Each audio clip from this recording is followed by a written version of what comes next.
bakal calon presiden dan bakal calon wakil presiden telah resmi mendaftarkan diri ke KPU.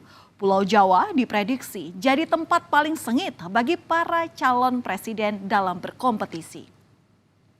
Mengapa Pulau Jawa jadi target perolehan suara utama? Menurut data dari KPU, sebanyak 56% dari total pemilih nasional itu ada di Pulau Jawa. Itu artinya jika ingin mengamankan perolehan suara di Pilpres, menjaring suara pemilih di Jawa sebanyak-banyaknya bisa jadi kunci kemenangan. Lalu, bagaimana peta kekuatan masing-masing bakal calon presiden khususnya di Pulau Jawa? Lembaga Survei Indonesia telah membuat survei nasional yang terhitung dari tanggal 16 hingga 18 Oktober 2023. Di wilayah DKI Jakarta, Bacapres Anies Baswedan memiliki elektabilitas tertinggi, yakni sebesar 36,3%. Kemudian disusul dengan elektabilitas Ganjar Pranowo di 28,8% dan disusul yang terakhir adalah Prabowo Subianto di angka 23,5%. Sementara sisa responden sebanyak 11,4% tidak tahu dan tidak menjawab. Kita bergeser ke wilayah Banten, saudara. Hasil survei juga menunjukkan bahwa elektabilitas Anies di posisi pertama dengan angka 43,9%. Sementara elektabilitas Prabowo Subianto di posisi kedua dengan 42,9% dan posisi paling buncit yakni Ganjar Pranowo dengan elektabilitas 10,6%. Tampaknya sebagian besar responden sudah menentukan pilihan karena hanya 2,7% responden yang tidak menjawab alias tidak tahu. Sedangkan di Jawa Barat, saudara, Prabowo Subianto justru memperoleh elektabilitas 59,1%.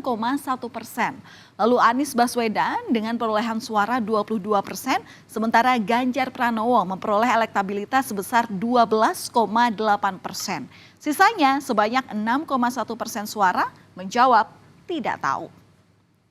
Kemudian saudara, bicara tentang kekuatan elektabilitas 3 capres di Jawa Tengah yang merupakan kandang banteng dan juga daerah istimewa Yogyakarta. Survei dari LSI menunjukkan bahwa Ganjar Pranowo memiliki elektabilitas 50,8%, Prabowo Subianto 22%, lalu Anies Baswedan sebesar 10,4%. Sisanya 16,8 responden masih menjawab tidak tahu akan memilih siapa.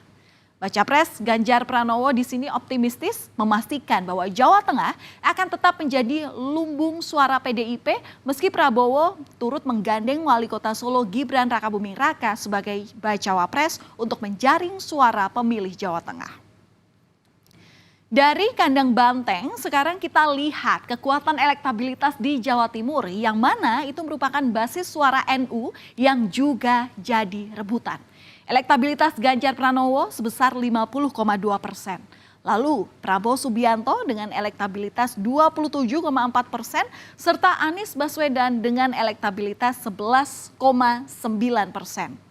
Sisanya 10,4% responden masih menjawab tidak tahu. Dan meski dalam beberapa survei elektabilitas Anies dan Caimin di Jawa Timur belum melebihi calon lain, Caimin optimistis dapat memenangkan Pilpres kali ini bersama dengan Capres Anies Baswedan.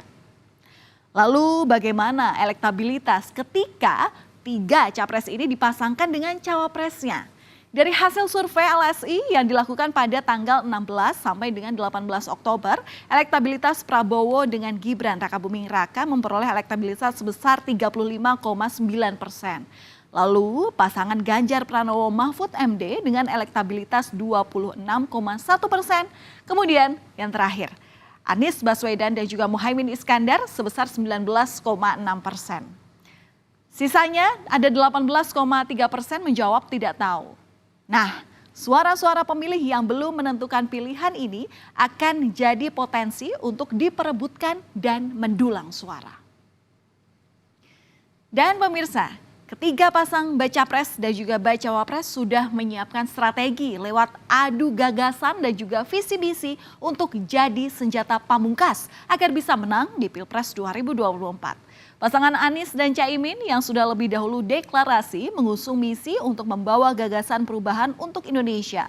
Alasannya mereka ingin semua warga di Indonesia merasakan kemakmuran yang merata. Sementara pasangan Ganjar Pranowo dan juga Mahfud MD menjadikan soal penegakan hukum sebagai salah satu misi mereka. Keduanya berkomitmen menghadirkan pemerintah yang bersih. Sedangkan Baca Pres Prabowo Subianto dan juga Bacawa Pres Gibran Rakabuming Raka sepertinya senada seirama memiliki misi melanjutkan serta menyempurnakan program-program di masa pemerintahan Presiden Jokowi. Meski ada pula beberapa misi yang baru dengan garis besarnya menuju Indonesia Emas 2045.